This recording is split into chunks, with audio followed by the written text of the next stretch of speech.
बोलो श्री प्राणनाथ प्यारे की जय। वंदो सतगुरु चरण को, करु धन्य प्रेम प्रणाम। अशुभ हरण मंगल करण धनी देव चंद्र जी नाम। श्री प्राणनाथ निज मूलपति, श्री महराज सुनाम। तेज कुंवर श्यामा जुगल को, पल पल करू प्रणाम। जी मारा पल पल करू प्रणाम। बोलो प्राणनाथ प्यारे की जय।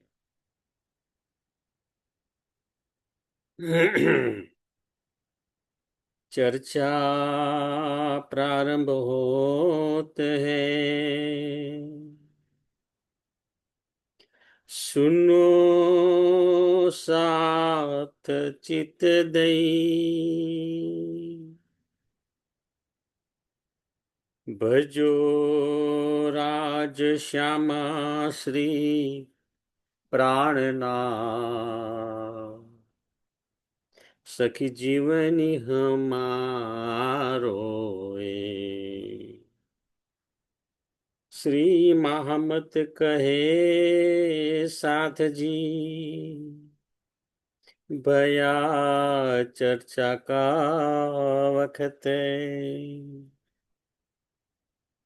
अब तुम सुनियो चित दे। लाला गया बैठे न तखत, लाला गया बैठे न तखत। बोलो श्री प्राणनाथ प्यारे की जय। પૂર્ણ બ્રહ્મ સચિદાનંદ સ્વરૂપ ધામ ધણી અક્ષરાતીત પરમાત્માની અસીમ કૃપાથી, સદગુરુ મહારાજના અપાર આશીર્વાદથી આપણે શ્રી વિતક સાહેબની ચર્ચા કરી રહ્યા છીએ. તેમાં અગાઉ આપણે જોયું કે મહામતી સ્વામી શ્રી પ્રાણનાથજી કામા પહાડીમાં બિરાજમાન છે, અહીં બતાવ્યું છે. તેમની સાથે પણ કેટલાક સુંદર સાથ છે, ને બીજી બાજુ મહામતી સ્વામી શ્રી પ્રાણનાથજીના આદેશથી 12 ચુનંદા સુંદર સાથ ઔરંગઝેબની સામે શરિયત વિરુદ્ધ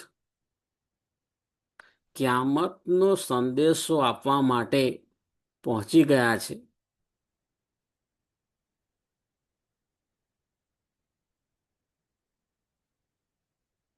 ઔરંગઝેબનું શાસન તે વખતે ખૂબ જ કટ્ટર શરિયતનું શાસન હતું.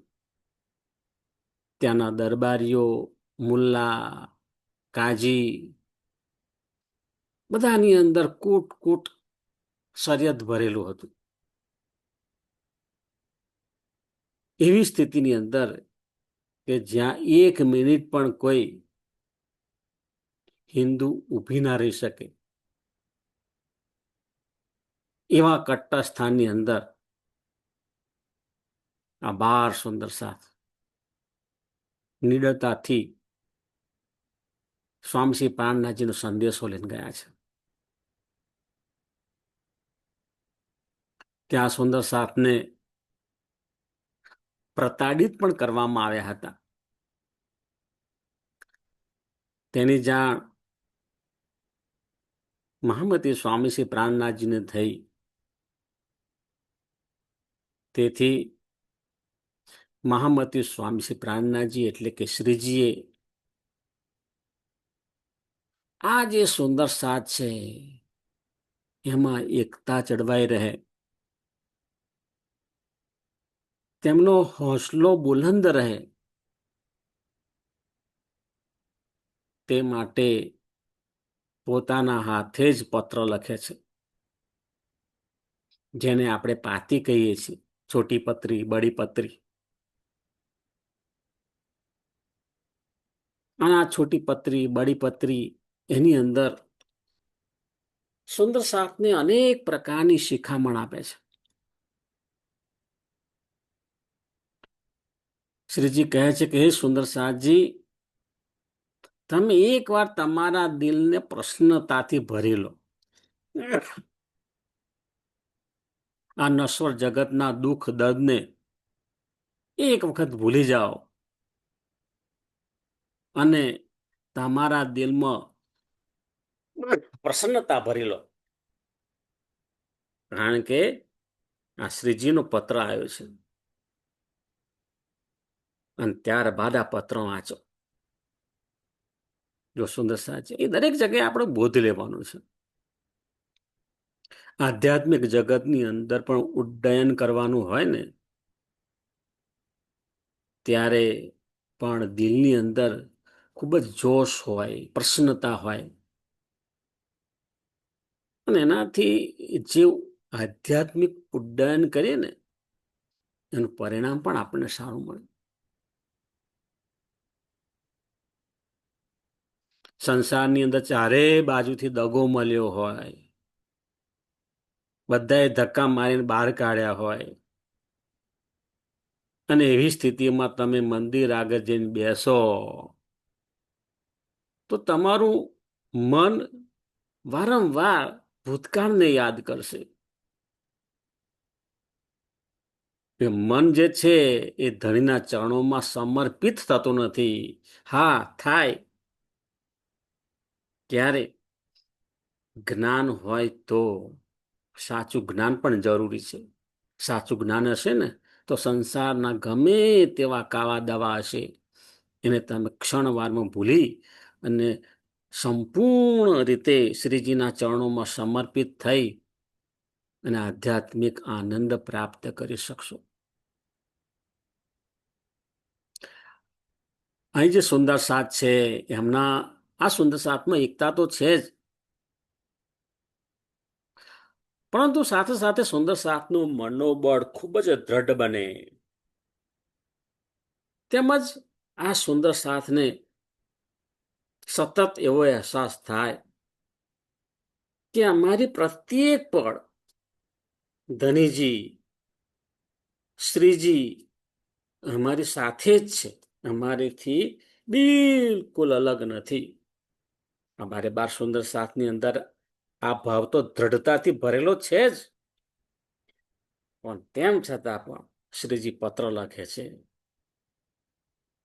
કે જેને પરિણામે એમના આધ્યાત્મિક ઉડ્ડયનની અંદર અનેક ગણો જોશ અને શક્તિ આવી જાય. અહીંયા આગળ કહે છે કે આ જે બાદશાહના દરબારની અંદર 12 સુંદર સાથ હતા, તેમની સૂચના લઈને કાનજીભાઈ શ્રીજી પાસે જાય છે અને ત્યારે એમ કહે છે કે 12 સુંદર સાથ પૈકી એક સુંદર સાથ હતા શેખ બદલભાઈ. તે પણ ત્યાંથી રજા લઈને કાનજીભાઈ સાથે શ્રીજીને મળવા જાય છે અને પત્ર લઈ અને કાનજીભાઈ પાછા આવે છે. શેખ બદલભાઈ પણ પાછા આવે છે. તો આવો ઉલ્લેખ છે વિતક સાહેબની અંદર. એનો મતલબ શું કે આ 12 સુંદર સાથ પૈકી શેખ બદલભાઈ છે ને, એમને ક્યારેક ક્યારેક જમાનત મળતી હોવી જોઈએ. એમને જમાનત ઉપર મુક્ત કરવામાં આવતા હશે એવું કહી શકાય. જો અહીંયા આગળ કામા પહાડીમાં મહામતી સ્વામી શ્રી પ્રાણનાથજી છે, કાનજીભાઈ છે, અને શ્રીજી પત્ર લખી રહ્યા છે. એ વિતક સાહેબમાં કહે છે કે આ 12 સુંદર સાથ છે ને, એમને સફળતા મળી પણ અધૂરી સફળતા મળી. એના કારણો કયા કયા કયા છે? એક કારણ તો એ કહ્યું તેમને હિન્દુ વેશભૂષા બદલીને મુસ્લિમ ફકીર જેવો વેશ ધારણ કરવો પડ્યો. શું કારણ? કારણ કે બાદશાહની અંદર એટલી માનસિક કટ્ટરતા હતી કે હિન્દુ વેશભૂષામાં પણ વ્યક્તિને જોવા તૈયાર ન હતો. તો એની જોડે ચર્ચા કેમ નહીં કરવાની? તો એ બાદશાહ સાથે ચર્ચા થાય એટલા માટે આ બારે બાર સુંદર સાથે એક ફકીરી વેશ ધારણ કર્યો અને ફકીરી વેશ ધારણ કરી અને બાદશાહને મળવા માટે ગયા છે. અહીં કહે છે બાદશાહને મળ્યા પણ ખરા અને આ બારે બાર સુંદર સાથે પોતાની ઈચ્છા પણ વ્યક્ત કરી કે અમારે બાદશાહ આપણી સાથે સીધે સીધી વાતચીત કરવી છે. અમારે બીજું કોઈ જગતની વાત કરવાની નથી, અમારે કંઈ જોવતું પણ નથી, પણ તમે જેની આશા રાખીને બેઠા છો, તમે જેની દિલથી રાહ જોવો છો, એ ક્યામત સંબંધી અને ઇમામ મહેદી પ્રગટ થયા છે એના સંબંધી અમારે તમારી સાથે સીધે સીધી ચર્ચા કરવી છે. પરંતુ કાજીઓ અને મુલાઓએ આ મુલાકાત થવા ના દીધી. ત્યાર પછી આ બારે બાર સુંદર સાહેબને પોલીસનો ઉપરી મુખ્ય પોલીસ અધિકારી સિદ્દીક ફોલાદ એને સોંપવામાં આવ્યા. તેમણે આ સુંદર સાથે ખૂબ જ શારીરિક યાતના આપી. બીજે દિવસે બાદશાહના કહેવાથી શેખ ઇસ્લામની પસંદગી કરવામાં આવી. આ શેખ ઇસ્લામ એ ત્યાંનો કાજી હતો.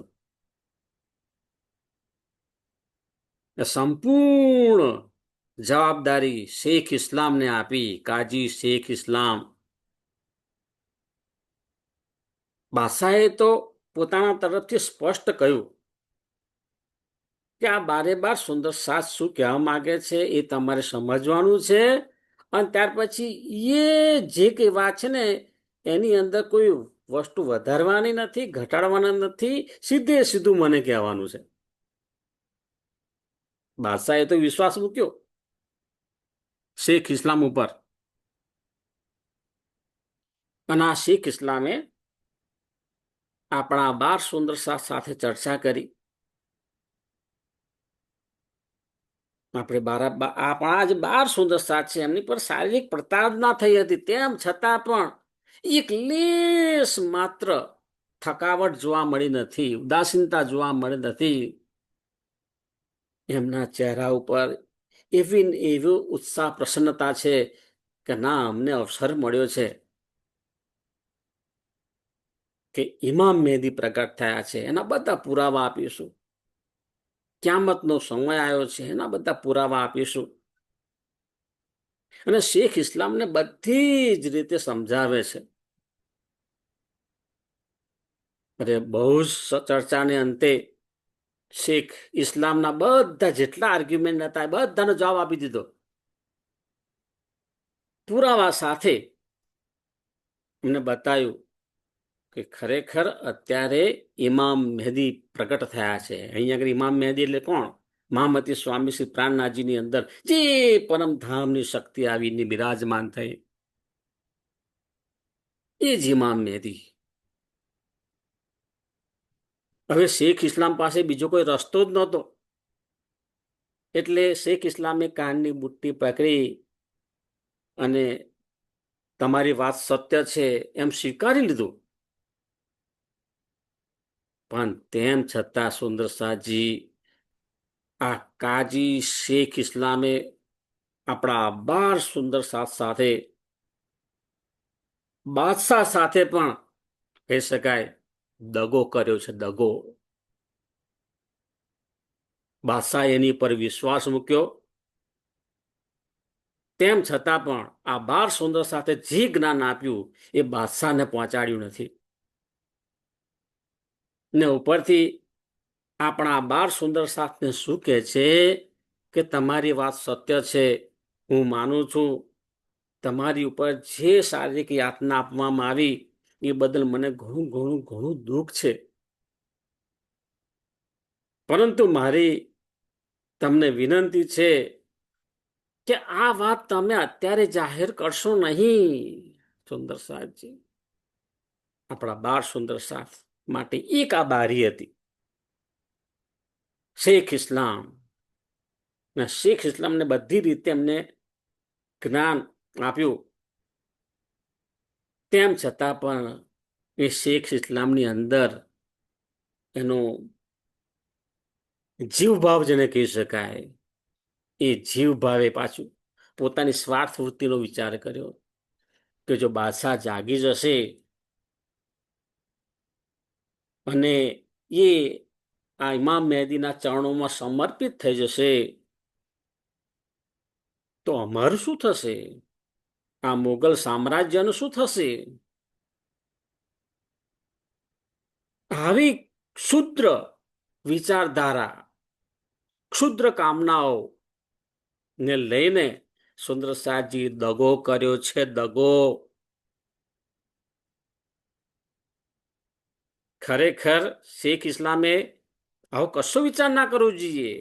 બાદશાહ એની ઉપર ભરોસો મૂક્યો છે, એ ભરોસા પ્રમાણે એને જે તે જ્ઞાન મળે એ સીધે સીધું બાદશાહને પહોંચાડવું જોઈએ. શું કરવું શું ના કરવું એ બાદશાહને ઉપર છોડવાનું હોય. આ બંને બાજુઓને દગો કર્યો સુંદર સાહેબજી. એ જે શેખ ઇસ્લામે દગો કર્યો એને પરિણામે કેટલું મોટું નુકસાન થયું છે. એ જે દગો કર્યો છે એને પરિણામે અત્યારે પણ આ મુગલ સમુદાય વિશ્વની અંદર દુખી દુખી થઈ રહ્યા છે, ત્રાહિમામ ત્રાહિમામ થઈ રહ્યા છે. કેમ? એમને સાચું જ્ઞાન નથી મળ્યું, સાચી ઓળખ થઈ નથી. પૂર્ણ બ્રહ્મ પરમાત્મા એ જ અલ્લાહ તાલા છે અને બધા ધર્મ ગ્રંથોના સાર તત્વ એક જ પૂર્ણ બ્રહ્મ પરમાત્મા તરફ અંગુલી નિર્દેશ કરે છે. એ જ્ઞાન બાદશાહ સુધી એને પહોંચવા દીધું નહીં. એને પરિણામે અત્યારે પણ મુગલ સમુદાય એ શરિયતના બંધનની અંદર જડબૂળથી એટલા બધા બંધાયેલા છે ને એને લીધે બળથી અને ધનથી ધર્માંતરણ કરવાનું છે એમને વિચાર આવે છે. પોતાને તો જ્ઞાન છે નહીં, પોતે તો અજ્ઞાનતા અને અહંકારની અંદર ડૂબેલા છે અને નવી પેઢીને પણ અજ્ઞાનતા અને અહંકારની અંદર ડુબાડી અને વિશ્વની અંદર અશાંતિ અશાંતિ કરી મૂકી છે. સુંદર સાહેબજી, સુંદર સાથ જોયું. હવે સુંદર સાહેબજીને મજબૂરીનો અનુભવ થયો. કેમ? અરે છેલ્લી એક જ બારી હતી અમારા માટે, જેના મારફતે બાદશાહ સુધી અમારે જ્ઞાન પહોંચાડવાનું હતું. અને આ બેવકૂફ શેખ ઇસ્લામ એને શટર બંધ કરી દીધું અને ઉપરથી 12 સુંદર સાથને કહે છે કે તમારે પણ આ વાત જાહેર કરવાની નથી. શું કરવાનું છે? અહીંયા આગળ શ્રીજીએ પોતાના હસ્તાક્ષરથી પત્ર લખ્યો છે. હવે સત્ય ધર્મની રાહ પર ચાલવા વાળા આપણા 12 ધીર વીર સુંદર સાથને આ પત્રની અંદર શું જણાવે છે એની આપણે ચર્ચા કરીશું. ખરેખર સુંદર સાહેબજી, આજે છોટી પત્રી બડી પત્રી એમાં મહામતી સ્વામી શ્રી પ્રાણનાથજી આ 12 સુંદર સાથ ને ઉલ્લેખીને પત્ર લખ્યો છે, પરંતુ ખરેખર એ પત્ર આપણા માટે છે. અત્યારે આપણે વિતક સાહેબની ચર્ચા કરીએ છીએ ત્યારે એ જે પત્રી છે એ પત્રીમાંથી આપણે બોધ લેવાનું છે. જ્ઞાન અને બોધ એમાં સુંદર સાહેબજી બહુ તફાવત છે. મોટા મોટા જ્ઞાનીઓ તમે જોશો, એ મોટા મોટા અવાજથી તમારે મોટી મોટી વેશભૂષાથી બૂમો પાડી પાડીને પ્રચાર કરતા હશે. કેમ? જ્ઞાન ગોખાઈ ગયું છે. ગોખાઈ ગયું છે. ગોખાઈ ગયું છે એટલે જે કંઈ જાણે છે એ બોલી નાખવાનું. વાત પતી ગઈ. એનાથી કોઈ સુંદર સાથમાં અસર થતી નથી.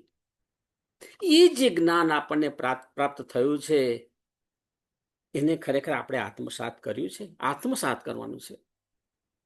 એ જ્ઞાન પ્રમાણે રહેની, કરની અને કથની એની અંદર આવે અને ત્યાર પછી આપણે જ્ઞાનનો પ્રચાર કરીએ તો એની અસર બહુ જ ધારદાર થતી હોય છે.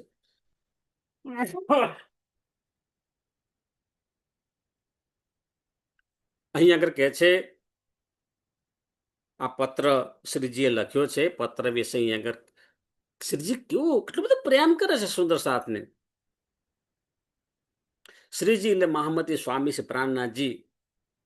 સુંદર સાથને કહે છે, આપ સર્વે સુંદર સાથજી ના શિરોમણી છો. એ બારે બાર સુંદર સાથને કહે છે કે તમે તો શિરોમણી છો. કે તમે જે કઈ રહેણી કહેણી કથની પ્રમાણે જીવન જીવશો એની અસર, એમાંથી પ્રેરણા આ ભાવિ પેઢી લેશે. આપ બાર સુંદર સાથ, આપ મારા પ્રાણના પ્રિયતમ અને પ્રાણના આધાર છો. વાહ વાહ વાહ વાહ! આનાથી મોટું ઉપાધિ શું હોઈ શકે? આનાથી મોટું સન્માન શું હોઈ શકે? પ્રાણના પ્રિયતમ છો તમે. તમે મારા પ્રાણના આધાર છો, તેમજ મારા જીવનના જીવનદાતા છો. મારા પ્રેમમાં ડૂબેલા સુંદર સાથજી, આપ સર્વે સુંદર સાથજીને માર્ગદર્શન આપશો. આપ સર્વે શ્રી અક્ષરાતીત પરમાત્મા શ્રી રાજ્ય મહારાજની ખૂબ જ નજીક છો. આપણા આપ સર્વની દિલની અંદર રાજ્ય મહારાજ સૂક્ષ્મ રૂપે બિરાજમાન છે. એક પળ પણ તમે અલગ છો નહીં. અહીં સુંદર સાથજી માટે સુરધીર શબ્દ વાપર્યો છે. સુરધીર એટલે કે આપ સુંદર સાથ યુદ્ધના મેદાનમાં ધૈર્યવાન બની રહો છો. આ 12 સુંદર સાથ છે એ કેટલા ધૈર્યવાન છે. જ્યાં એક દિવસ કોઈ ના રહી શકે ત્યાં એક મહિનો રહ્યા છે. આ યુદ્ધનું મેદાન છે, એમાં તમે ધૈર્યવાન બનીને રહ્યા છો.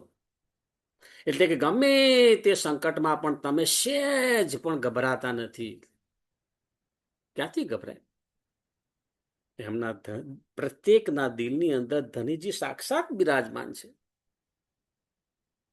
અને પોતાના લક્ષ્ય તરફ આગળ વધીને તમે જરૂર સફળતા પ્રાપ્ત કરશો. સુંદર સાથજી, આ જે 12 સુંદર સાથ જે છે ને એ 12 સુંદર સાથજીની અંદર ધૈર્યનો ગુણ કૂટ કૂટ ભરેલો છે. નિર્ભયતાનો ગુણ કૂટ કૂટ ભરેલો છે. અને એમના મુખાર બિંદ તમે જુઓ, આહા, કેટલો ઉજ્જવળ પ્રકાશિત જ્ઞાનનો પ્રકાશ જોવા મળે.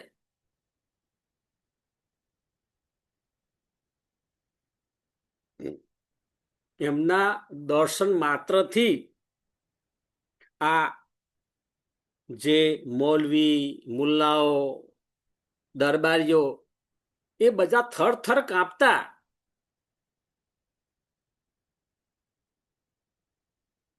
હમણાં સવાલનો જવાબ કોઈ આપી શકતા ન હતા,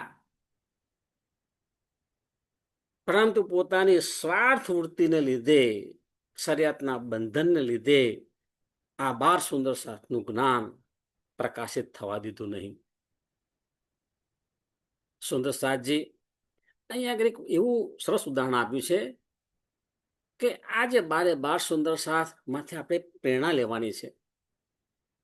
આપણને ક્યારેક એવું બને છે કે કોઈ દિવસ એવો આવે કે પૂરતી ઊંઘ ના આવી હોય તો બીજે દિવસ આપણને બેચેની થાય છે, ઊંઘ બરાબર આવી નહીં.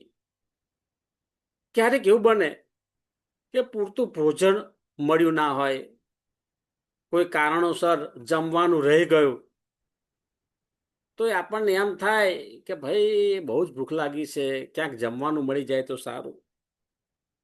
એ કેવો અનુભવ થાય છે. જમવાનું રહી ગયું હોય તો આપણને યાદ રહી જાય છે, ઊંઘ અધૂરી રહી ગઈ હોય તો પણ આપણને બેચેનીનો અનુભવ થાય છે.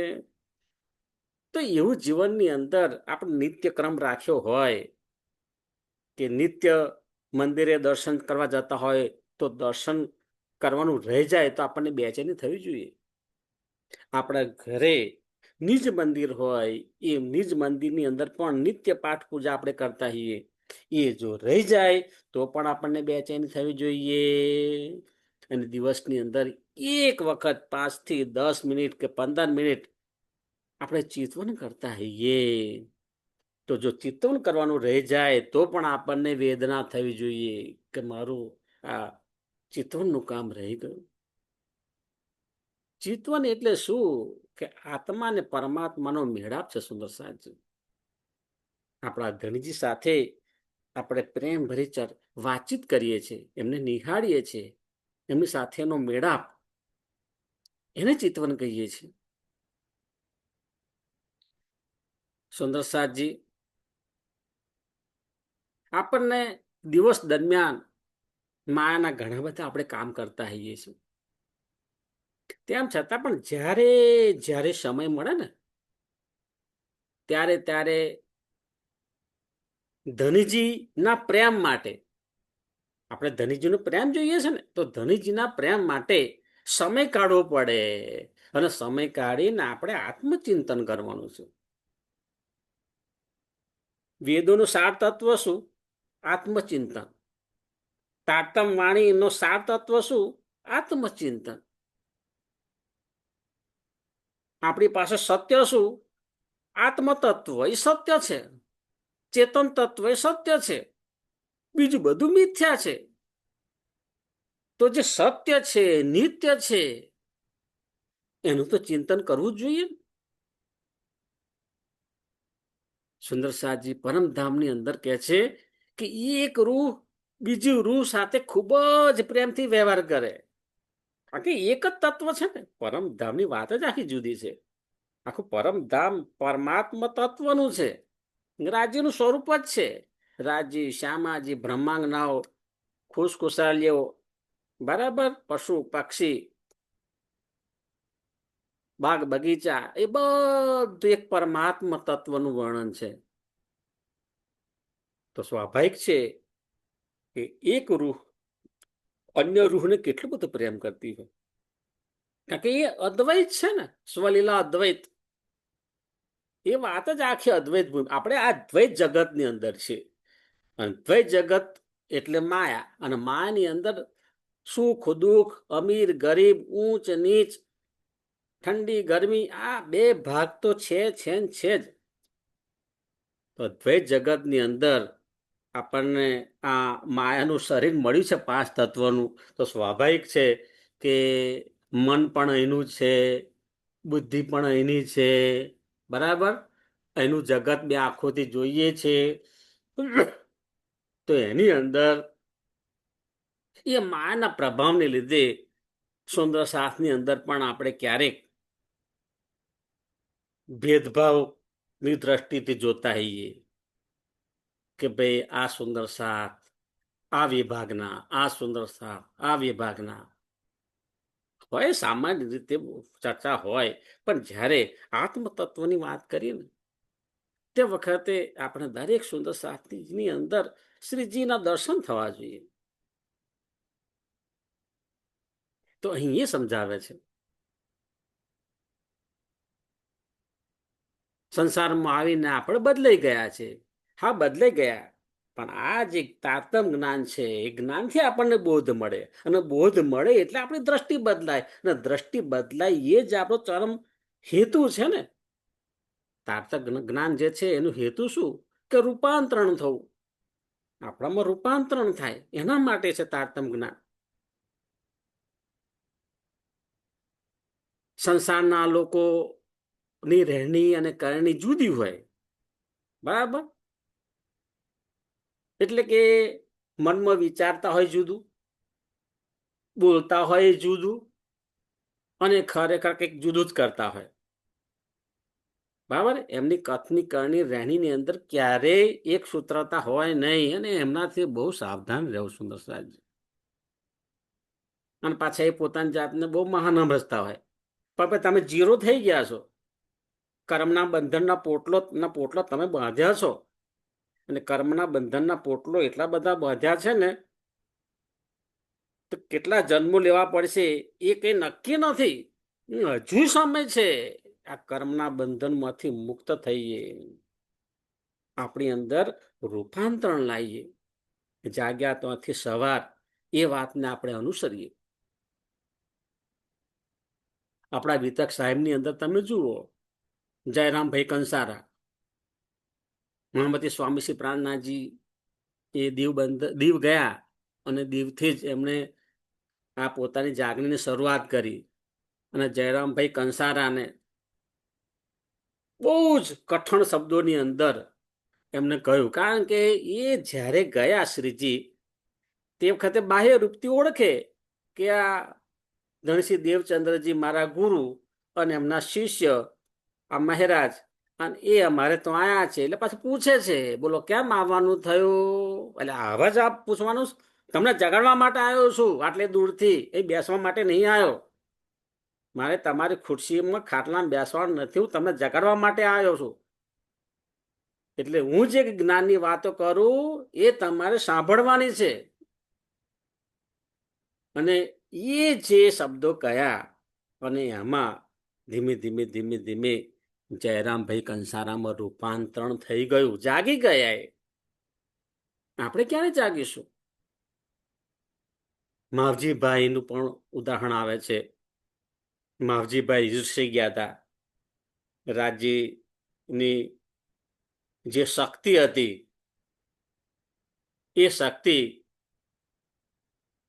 એવા ઊંઘમાં હતા, અને એ શક્તિએ જ એમને તમાચો માર્યો, જોશની શક્તિ. જાગીને જોયે તો આજુબાજુ કોઈ દેખાતું નથી, પણ ગાલ ઉપર હોરું પડી ગયું હતું, અને ખબર પડી ગઈ કે ના, ખરેખર આ મારા ઘરે સાક્ષાત પારબ્રહ્મ પરમાત્મા બિરાજમાન થયા છે, જાગરીનું કાર્ય કરી રહ્યા છે, અને હું રિસાઈને અહીંયા દુકાનમાં સુઈ રહ્યો છું. તરત જ રૂપાંતરણ થઈ ગયું, વાર નથી લાગી. સાષ્ટાંગ દંડવત પ્રણામ કર્યા, એ જાગ્યા, એ જાગ્યા. આપણે ક્યારે જાગીશું? હજુ આપણે કેટલી થાપટો ખાવાની બાકી છે. જાગવાનો સમય આવી ગયો છે. સુંદર સાહેબજી કહે છે કે પહેચાન થાય વિના કોઈ મહાન કાર્ય થઈ શકતું નથી. આ જગતની અંદર પણ તમે જુઓ, મોટા મોટા દેશભક્તો, એ દેશભક્તોને પોતાના દેશ માટે પણ પહેચાન થઈ કે ના, જગતની અંદર આવ્યો છું, મારા દેશ માટે કંઈક કરી જાઉં. સંપૂર્ણ સમર્પિત, શુદ્ધ દેશભક્તિ. અને એ દેશભક્તોએ આપણા દેશને ક્યાંથી ક્યાં લઈ ગયા હતા. એવું આધ્યાત્મિક જગતની અંદર પણ છે. આધ્યાત્મિક જગતની અંદર પણ જો આપણા સદગુરુ મહારાજને આપણે ઓળખીએ, એમની પહેચાન કરીએ, તો એમની પ્રત્યેની આપણી જે શ્રદ્ધા છે અનેક ગણી વધી જાય, સંપૂર્ણ સમર્પિત ભાવના આવી જાય. અને જ્ઞાન છે એ જ્ઞાન પણ આપણને સહજ પ્રાપ્ત થાય. પહેચાન બહુ જરૂરી છે. પહેચાન ના થઈ હોય પછી ગમે તેટલી આપણી પાસે સંપત્તિ હોય, ગમે તેટલા આપણે બુદ્ધિશાળી હોઈએ, પણ કશો એનો અર્થ નથી. વિતકની અંદર શ્રી ગોવર્ધનભાઈ એ શ્રીજીની ખૂબ જ સેવા કરી છે. ગોવર્ધનભાઈ એ સેવાની અંદર પાછી પાની કરી જ નથી. ધનની સંપૂર્ણ કુરબાની આપી છે, પણ તેમ છતાં કહેવાય છે કે 12 સુંદર સાતની અંદર એ સામેલ થઈ શક્યા નહીં, કારણ કે એ 12 સુંદર સાતની અંદર સામેલ થાય એ કેટેગરીના હતા જ, પણ એવા પણ વિતકની અંદર ચર્ચા થાય છે કે જેને પરિણામે એમની અંદર જે ભેદ બુદ્ધિ હતી અને ભેદ બુદ્ધિને લીધે એ આ 12 સુંદર સાતની અંદર સામેલ થઈ શક્યા નહીં.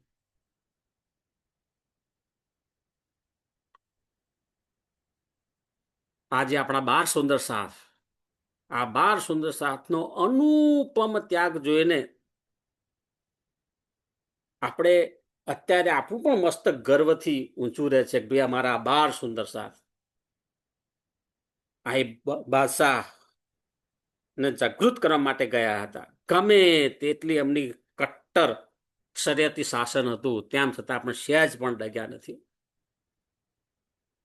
કારણ કે એમને ધામધણીની પહેચાન થઈ હતી. એ ધામધણીની પહેચાન એ બહુ જ અગત્યનું ફેક્ટર છે. અહીં આગળ કે છે કે જેવી આપણે પ્રતિબિંબ કહીએ ને, જેવું ઓરિજિનલ વસ્તુ હોય એવું એનું પ્રતિબિંબ પડે, એના જેવું જ હોય. તો આપણે એમ કહીએ કે આપણને 5 તત્વોનું શરીર મળ્યું છે, 5 તત્વના શરીરની અંદર જીવ છે, અને જીવ ઉપર પરમધામની આત્મા બેસીને આ જગતની દુઃખરૂપી માનું ખેલ જોઈ રહી છે. અને એ જે આત્મા છે એ કોના જેવું છે?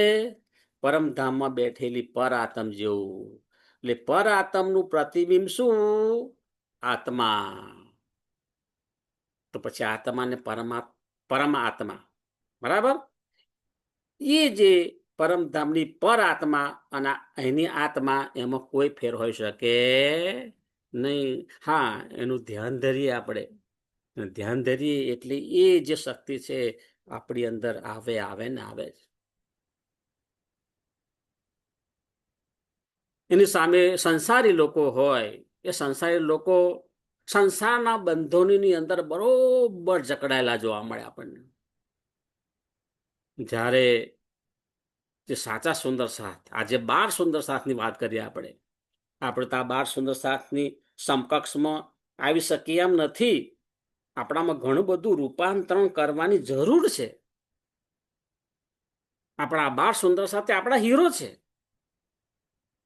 આજે 12 સુંદર સાથ એમને સંસારના તમામ બંધનોનો ત્યાગ કરી અને પોતાનું સંપૂર્ણ જીવન ધણીજીના ચરણોમાં સમર્પિત કર્યું છે. સુંદર સાથજી સંપૂર્ણ સમર્પિત. અને સમર્પણની સાથે સંઘર્ષ હોય ને હોય જ. સમર્પિત થયા છે અને એની સામે જે કઈ પડકારો આવ્યા છે એ પડકારો સામે લડ્યા છે. આ બંને એક જ વસ્તુ છે. આપણે મોટે ભાગે શું કરીએ છીએ? ચરણોમાં સમર્પિત થઈ ગયા, પણ સંઘર્ષના નામે જીરો. ના, મારે કોઈ સંઘર્ષ કરવો નથી, બરાબર? હું એક કઈ બાજુ નહીં, હું આ બાજુ નહીં ને આ બાજુ નહીં, બરાબર? હા, પણ ના હોય એવું ભાઈ. તમે સમર્પિત થયા, સત્ય ધર્મમાં સમર્પિત થયા એટલે તમારે જીવન જીવવાનું છે. એ રસ્તે જીવન જીવવા માટે તમને પડકારો આવવાના જ, તમારી સામે સંઘર્ષ આવશે જ. અને સંઘર્ષ જ્યારે આવે ને તે વખતે આપણે માટી પગા થઈ અને બેસી જઈએ ના ચાલે. અને એમાં પણ આપણે આ તો આત્મજાગૃતિનું કાર્ય કરવાનું છે. આત્મજાગૃતિ કાર્યની અંદર કેટલી નિડરતા હોવી જોઈએ, અને આપણું જ્ઞાન છે એની કેટલી શાલીનતાથી આપણે રજૂઆત કરવાની હોય, એમાં અહંકાર પણ ના હોય. આપણા 12 સુંદર સાથ છે યા રીતે સંપૂર્ણ ધણીજીના ચરણોમાં સમર્પિત થયા છે અને સતત સંઘર્ષ કરી રહ્યા છે. એટલે આ સંસારમાં જે પિક્ચરની અંદર હીરો હોય છે ને, એ આપણા કોઈ હીરો નથી. આપણા હીરો આપણા 12 સુંદર સાથ છે. ધનશ્રી દેવચંદ્રજી, સ્વામીશ્રી પ્રાણનાથજી, મહારાજા છત્રસાલ, પરમહંસ મહારાજ, એ જે એક આખી જે જાગરી યાત્રાની અંદર જે છે એ બધા જ આપણા હીરો છે. અને વિતક સાહેબની ચર્ચા કરીએ તો વખતે આ 12 સુંદર સાથને આપણા હીરો કયા છે? વાહ વાહ, સુંદર સાહેબ. અને આ હીરો જે છે આપણા, એના પગલે આપણે ચાલવાનું છે.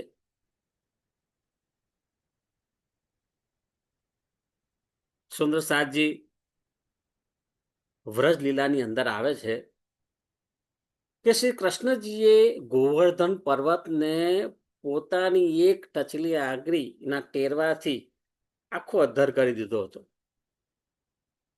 પરંતુ પોતાની આ શક્તિનો ખ્યાલ ન આવે એટલા માટે બધા ગોવાળિયાને કહે છે કે દરેક ગોવાળિયા અને જેની પાસે લાકડી હોય એ બધા લાકડીનો ટેકો આપો ગોવર્ધન પર્વતને. ચારે બાજુ બધા લાકડીનો ટેકો આપી રહ્યા છે. અને બધાને એમ લાગે છે કે હા ભાઈ, આ લાકડીનો ટેકો હું આપું છું, બધા આપે છે એટલા ગોવર્ધન પર્વત અદ્ધર થઈ રહ્યો છે. પરંતુ એક ફક્ત ખેલ જ હતો. બધી શક્તિ શ્રી કૃષ્ણજીની હતી. એ કૃષ્ણજીની પરમધામની આવેશ શક્તિ હતી. આવેશ શક્તિની મદદથી જ આ ગોવર્ધન પર્વત અદ્ધર થયો હતો. એવી રીતે આ જાગણીનું કાર્ય પણ છે ને, એ મોટા પર્વત સમાન છે. અને જાગણીનું કાર્યમાં મુખ્ય ટેકો કોણ છે? મહામતી સ્વામી શ્રી પ્રાણનાથજી ની અંદર જે ધનીજીના આવેશ શક્તિ છે ને, આવેશ શક્તિનો ટેકો છે. હા, પણ આપણે પણ જાગના કાર્યની અંદર જોડાયા છે. કોઈની મોટી લાકડી છે, કોઈની નાની લાકડી છે. એ લાકડીની મદદથી આપણે એ ટેકો આપી રહ્યા છે. પણ એ જે નાની લાકડીનો ટેકો આપણે આપી રહ્યા છે ને, એ કાર્ય પણ ધનીજીની કૃપાથી થઈ રહ્યું છે. એમાં આપણે ક્યારેય અહંકાર કરવાનો નથી. આપણે જાગવાનું છે ને આપણા સંપર્કમાં જે કઈ આવે બધાને જગાડવાના છે. આ ખરેખર સુવર્ણ અવસર છે. આ સુવર્ણ અવસરની આપણે જાગૃત થવાનું છે. અહીં કે છે આપણી પાસે અત્યારે સુવિધાઓ ઘણી બધી છે, ઘણા બધા સાધનો છે, અને સાધનનો ઉપયોગ કરીને સાધ્ય તરફ જવાનું છે. હવે એમાં આપણે વાત કરીએ કે દરેકની પાસે મોબાઈલ છે, અને મોબાઈલનો ઉપયોગ કરી અને આ તારતમ વાણી છે, વિતક સાહેબ છે, એમાં સાંભળી અને જ્ઞાન પ્રાપ્ત થઈ શકે. પણ સુંદર સાહેબજી, એનાથી વિશેષ કહેવા માંગુ છું કે આ ભૌતિક સાધનો છે, બરાબર? ભૌતિક સાધનો તો છે જ, પરંતુ એની સાથે સાથે આપણને જે શરીર મળ્યું છે ને, એ શરીર પણ આપણું મજબૂત હોવું જોઈએ. શરીર પણ તંદુરસ્ત જોઈએ. દુબળું પાતળું શરીર આધ્યાત્મિક માર્ગમાં ના ચાલે. પેલા તંદુરસ્ત શરીર જોઈએ. તંદુરસ્ત શરીર રાખવાનું છે. નંબર 2, ભ્રમિત બુદ્ધિ નહીં ચાલે. બુદ્ધિ પણ ધારદાર હોવી જોઈએ. બુદ્ધિ પણ સત્ય અસત્ય ને ભેદ પારખી શકે એવી ક્ષમતા હોવી જોઈએ. સંસારની અંદર આપણે જીવન જીવીએ છીએ તો ઘણી બધી વખત આપણે કેટલાક નિર્ણય લેવાના હોય, જટિલ નિર્ણય લેવાના થાય, અને જ્યારે આપણી સમક્ષ કોઈ પણ સમસ્યા આવે અને એ સમસ્યાને આપણે આપણી ધારદાર બુદ્ધિથી વિચારવાનું હોય કે મારા માટે માર્ગ કયો સારો છે અને કયો ખરાબ છે, તરત જ દેખાવું જોઈએ. મારા ખાડામાં પડ્યા પછી પણ તંગડી ઊંચી ઊંચી રાખીએ એ કઈ રીતે ચાલે? સુંદર સાહેબજી, ખાડામાં પડવાનું જ નથી. આપણે આ સુવર્ણ અવસર મળ્યો છે, અને એ સુવર્ણ અવસરની અંદર આ માયાની અંદર ઘણા બધા આપણી સામે લોભ, લાલચ, ભય, ડર, બધા ઘણા બધા પડકારો આવશે. પણ એમાં અડીખમ રહેવાનું છે. અને એના માટે બુદ્ધિ કેવી હોવી જોઈએ? ધારદાર હોવી જોઈએ, સ્પષ્ટ ભેદ કરી શકે એ બુદ્ધિ ડેવલપ કરવી પડશે, નહીં ચાલે. મન કેવું હોવું જોઈએ? મનની અંદર માયા ભરેલી હશે ને તો નહીં ચાલે. મનની અંદર પણ આધ્યાત્મિક જ્ઞાન ભરેલું હોવું જોઈએ જ. આપણા હિન્દુ ધર્મના પાયાના જે શાસ્ત્રો છે એ પાયાના શાસ્ત્રોનું જ્ઞાન, શ્રીમદ ભગવદ્ ગીતાનો સારાંશ, વેદનો સારાંશ, એ બધું જ્ઞાનની પણ જરૂર છે. અને એ જે પાયો હશે ને તો એ પાયાના જ્ઞાન ઉપર આ તારતમ વાણીના પુષ્પ, વિતક વાણીના પુષ્પો એટલા સરસ મજાના ખીલશે ને, જીવન સુગંધથી ભરે છે સુરસાજ. એટલે ખાલી ભૌતિક સાધનો છે એનાથી નહીં ચાલે. સમય છે જ, પણ આપણું મનની અંદર પણ ઈચ્છા થવી જોઈએ ને. એટલે મનને કેળવવાનું છે, બુદ્ધિને કેળવવાની છે, અને શરીરની તંદુરસ્તી રાખવાની છે. શું ખાવું, શું ના ખાવું, કેટલું ખાવું, કેટલી કસરત કરવી, કેટલું ચાલવું, આ બધું જ વિચાર માગી લે છે. બધા પેરામીટર્સ કમ્પ્લીટ હશે ને ત્યારે શરીરની તંદુરસ્તી જળવાય છે. સુંદર સાજી, તો એ વિતક સાહેબમાંથી આપણને બોધ મળે છે. હા, વિતક સાહેબ આપણને બોધ આપે છે. અને એ બોધના આધારે આપણી અંદર જે કઈ ખામીઓ છે ને એ આપણે જ શોધવાની છે. આપણી ખામીને કોઈ કહેશે ને તો આપણને ગુસ્સો આવશે, નહીં સ્વીકારીએ. પણ એ જે ખામી આપણને દેખાય ને, હા, તો પછી આપણને થશે કે ના, મારી અંદર આ ખામી છે. આપણે સુધારવા માટે પ્રયત્ન કરીશું. સદગુરુ મહારાજની કૃપાથી એક ખામી બધી એક પછી એક ગાયબ થઈ જશે. એને જ કહેવામાં આવે છે નીતિ, નીતિ, નીતિ, નીતિ. જે કઈ બિનજરૂરી છે ને કાઢો ભાઈ. મનની અંદર જે બિનજરૂરી છે એ કાઢો. તમારા સંપર્કમાં પણ જે કઈ બિનજરૂરી છે એને કાઢો. કુસંગ હોય તો કુસંગને કાઢો. નેતિ, નેતિ, નેતિ બધું કાઢો. આ નહીં, આ નહીં, આ નહીં, આ નહીં. અને બધું નેતિ, નેતિ બિનજરૂરી તમે કાઢો. જે બાકી રહ્યું એ આપણું ચેતન તત્વ, એ આધ્યાત્મિક જ્ઞાન. અને ત્યાંથી ઉડ્ડયનની શરૂઆત થાય છે. આપણી રૂપાંતરણની શરૂઆત થાય છે. સુંદર સાહેબ, અને એક વાર એ ઉડ્ડયન કરીશું ને ત્યાર પછી આ જગતની અંદર આવાગમનના ફેરામાં આવવું પડતું નથી. બોલો શ્રી પ્રાણનાથ પ્યારે કી જય. સદગુરુ મહારાજ કી જય. કૃષ્ણ કનૈયા લાલ કી જય. પ્રણામ સુંદર સાજી. સુંદર સાજીના ચરણો મારા કોટાન કોટી પ્રણામ.